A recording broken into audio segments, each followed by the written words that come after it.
Halo Sobat Maya, kembali lagi ke series maraton saham IPO. Di video kali ini kita akan membahas tentang saham IPO BETS.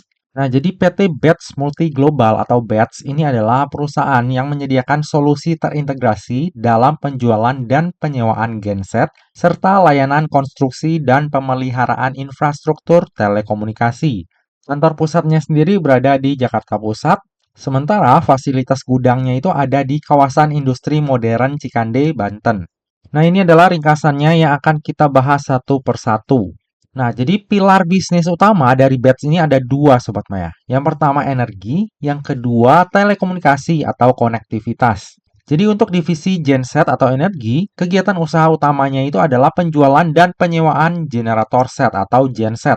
Sementara untuk divisi telekomunikasi atau konektivitas, ini kegiatan usaha utamanya itu adalah jasa konstruksi sentral telekomunikasi dan pemeliharaan infrastruktur. Untuk divisi telekomunikasi ini dijalankan bersama entitas anak, yaitu PT BMI, yang didirikan tahun 2019. Lalu ini adalah rekam jejak dari BETS. Kalau kita lihat, BETS ini berdiri di tahun 2006, Sobat Maya. Awalnya itu kegiatan usahanya adalah penjualan dan penyewaan genset yang berfokus melayani sektor telekomunikasi. Lalu di tahun 2019 melakukan pendirian entitas anak yaitu BMI untuk memperkuat pilar jasa konstruksi dan komunikasi. Lalu sejak Juli 2023 melalui GTP, ini akan kita bahas belakangan, BETS ini telah menjadi bagian dari grup perusahaan infrastruktur digital independen terkemuka di Indonesia yang hingga September 2025 memiliki dan mengoperasikan sekitar 36.049 menara telekomunikasi serta 170.500 km jaringan fiber optik yang tersebar di berbagai wilayah Indonesia melalui PT Sarana Menara Nusantara atau kode tikernya itu TOWR. Nah, mungkin Sobat Maya udah mulai tahu ya arahnya kemana nih. Oke, ini adalah alur operasional dari divisi genset ataupun energi. Jadi BETS ini mengimpor genset berkualitas dari pemasok utamanya seperti Guangdong Westin Power, lalu ada AGG Power Technology dan juga Himoinsa Asia Pasifik. Lalu setelah itu disimpan, gensetnya itu disimpan dan dikonsolidasikan di kawasan pergudangan modern Cikande. Lalu akhirnya dilakukanlah penjualan dan penyewaannya kepada pelanggan B2B. Nah, ini adalah daftar proyek dan klien dari BETS di divisi energi. Jadi kayak ada Bank BRI, Indosat, Mandiri, terus ada grupnya Sentral Tama, ada Mora, Waskita, KAI, PLN, dan lain-lain ya. Jadi banyak banget. Dan ini adalah proyek-proyeknya juga Sobat Maya. Lalu ini adalah alur operasi untuk divisi infrastruktur telekomunikasi. Dimulai dari perencanaan dan tender, lalu konstruksi sentral, instalasi jaringan hingga ke manajemen pemeliharaan bisa dilakukan oleh BETS. Nah, ini adalah para klien di sektor infrastruktur telekomunikasi. Ada Protelindo, Iforte, Sentra Tama, Linknet, Indosat, Huawei, dan lain-lain ya. Nah, kalau misalnya kita lihat di sini kurang lebih udah tahu nih Sobat Maya arahnya kemana. Jadi ini kita bahas para pemegang sahamnya ya Sobat Maya. Jadi pemegang saham dari BETS ini yang gede itu ada dua Sobat Maya. Yang pertama PT BETS Multi Sukses Investama yang memegang sebesar 61,55% kepemilikan saham. Dan yang kedua PT Global Telekomunikasi Prima atau yang tadi kita sebut dengan GTP yang memegang sebesar 30% kepemilikan saham. Sisanya individu yang pegangnya tuh nggak terlalu banyak ya.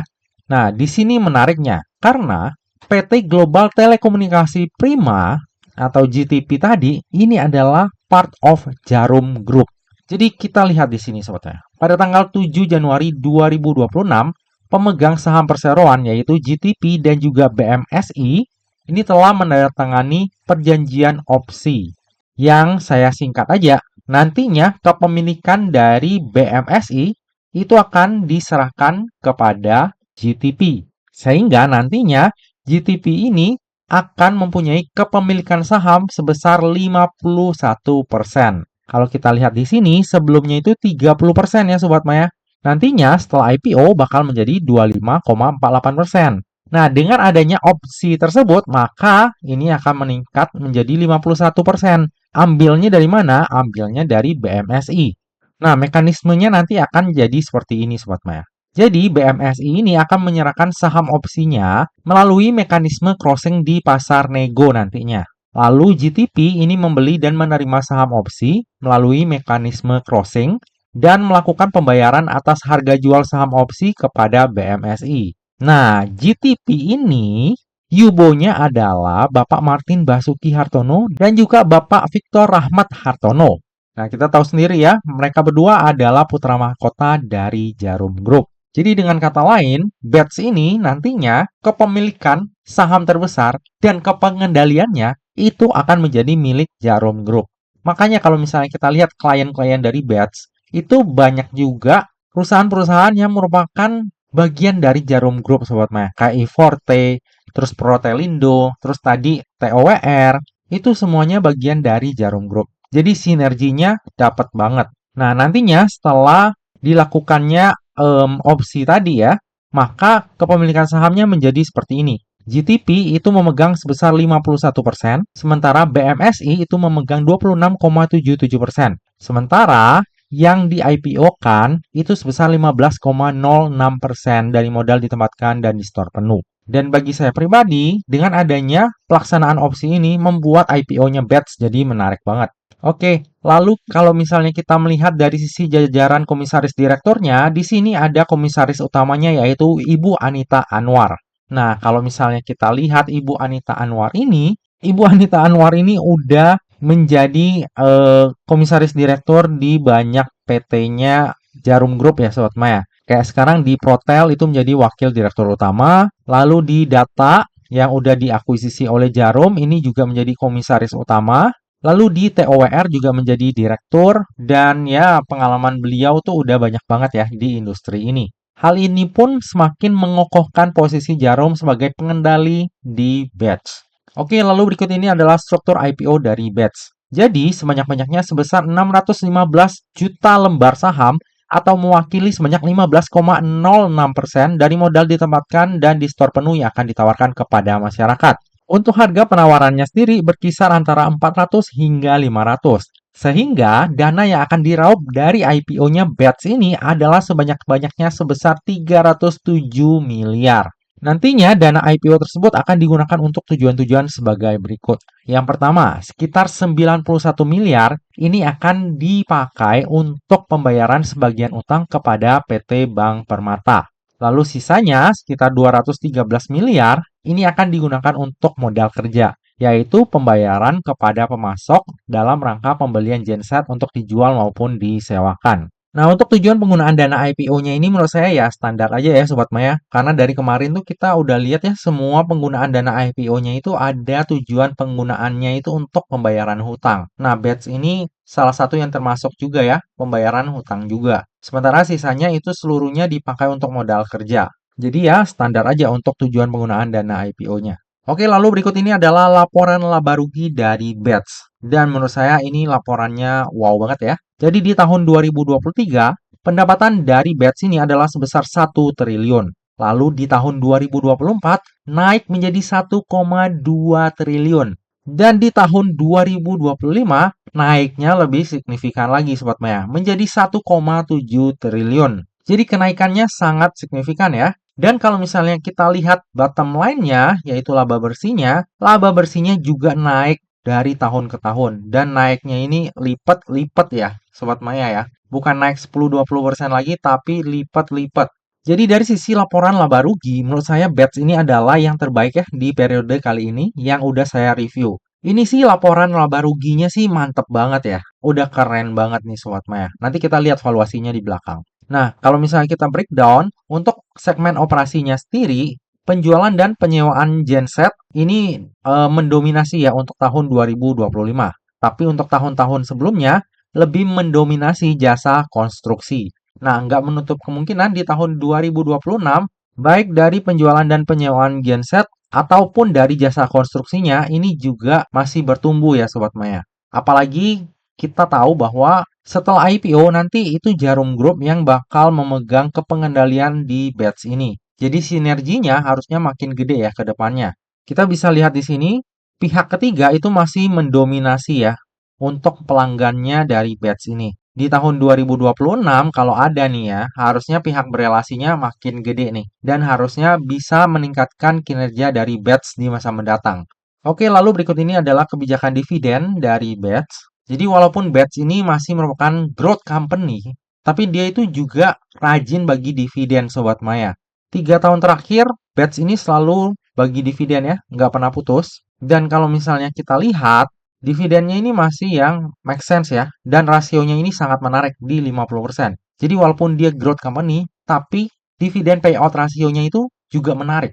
Jadi ini tuh kayak perusahaan yang udah lama di bursa nih Sobat Maya. Growth-nya masih ada, dividennya juga oke. Jadi oke banget ya untuk BETS ini.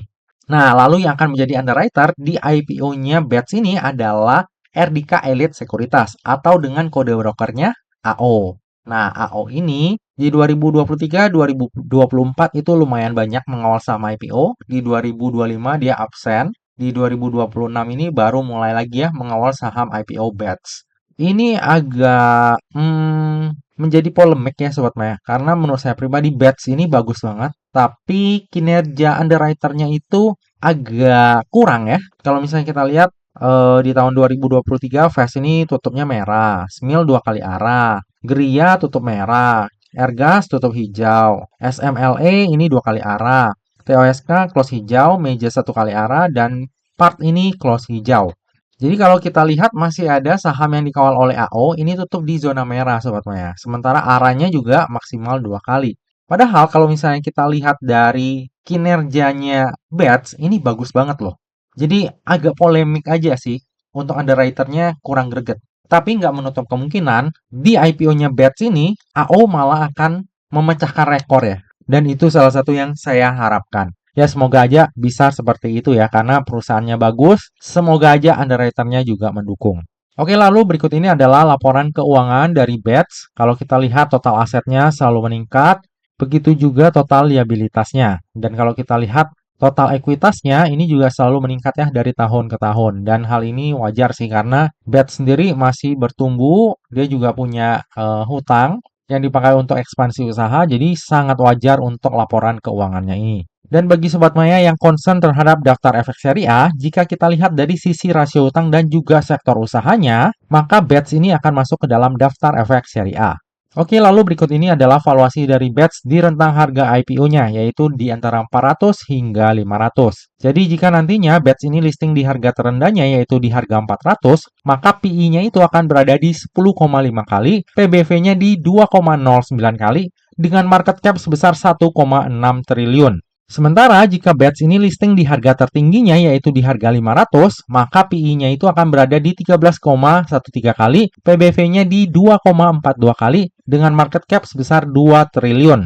Dari sisi valuasi, valuasinya BETS ini tergolong murah ya Sobat Maya. Jadi kinerjanya udah oke, valuasinya juga murah. Menurut saya ini adalah salah satu IPO terbaik sih di periode kali ini kalau kita lihat dari sisi fundamental. Oke, dari tadi udah banyak hal yang kita bahas, sekarang tiba juga kita ke bagian kesimpulan. Kesimpulan yang pertama, BETS ini merupakan salah satu calon emiten yang paling menarik di periode kali ini. Bagi saya pribadi ya, kinerjanya itu sangat cemerlang. Baik pendapatan dan laba bersihnya itu tumbuh secara signifikan dari tahun ke tahun. Lalu dia juga di backup oleh Jarum Group dan rajin bagi dividen. Dengan dividen payout rasionya itu sangat menarik. Ini payout rasio ya, saya typo, nggak apa-apa lah. Lalu dengan beralihnya ke pengendalian setelah IPO menjadi di bawah Jarum Group, seharusnya prospek bisnis BETS ini akan semakin menjanjikan ke depannya. Kesimpulan yang kedua, valuasi dari BETS ini tergolong murah ya untuk ukuran saham IPO. Untuk penggunaan dana IPO-nya sendiri menurut saya standar ya, sebagian dipakai untuk pembayaran hutang, sementara sisanya itu untuk modal kerja. Kesimpulan yang ketiga, dari sisi underwriter, ya AO ini tergolong biasa aja Sobat Maya ya. Ada emiten yang dikawal tutup di zona merah, ada yang di zona hijau, dan yang arah pun ada. Semoga aja di IPO-nya BETS ini AO akan menorehkan rekor ya. Jadi arahnya itu lebih dari 2 kali. Amin. Semoga ya, karena didukung oleh fundamental perusahaan yang bagus juga. Kesimpulan yang terakhir, saya sendiri akan memanfaatkan momentum IPO ini untuk mendulang cuan. Bagi saya pribadi yang agak kurang di IPO-nya BETS ini cuma underwriter-nya ya. Sisanya dari valuasi, kinerja, bisnis itu semuanya bagus semua. Jadi saya sendiri akan memanfaatkan momentum IPO ini untuk mendulang cuan. Dengan kata lain ya, saya akan pesan ya. Nah, seperti biasa Sobat Maya, reminder buat Sobat Maya semuanya. Yang namanya saham, terlebih saham IPO, itu nggak pernah luput dari yang namanya resiko. Jadi, pastikan bagi Sobat Maya yang mau melakukan order saham IPO, batch, pastikan Sobat Maya melakukan pemesanan ataupun order sesuai dengan resiko yang siap untuk Sobat Maya tanggung ya. Lebih lengkapnya nanti saya akan order berapa akan saya update di tab community untuk Sobat Maya pengembangan dan juga utama. Nah Sobat Maya, demikianlah video review saham IPO BATS. Semoga aja video ini dapat bermanfaat bagi Sobat Maya semuanya dan dapat menjadi bahan pertimbangan nih. Apakah nantinya Sobat Maya akan membeli saham IPO BATS atau enggak? Nah Sobat Maya, demikianlah video kali ini. Akhir kata, jangan lupa untuk selalu jaga kesehatan, jangan lupa untuk selalu bahagia, dan semoga perjalanan investasi kita selalu cuan bareng-bareng ya. Sampai jumpa di video review saham IPO selanjutnya. Dah.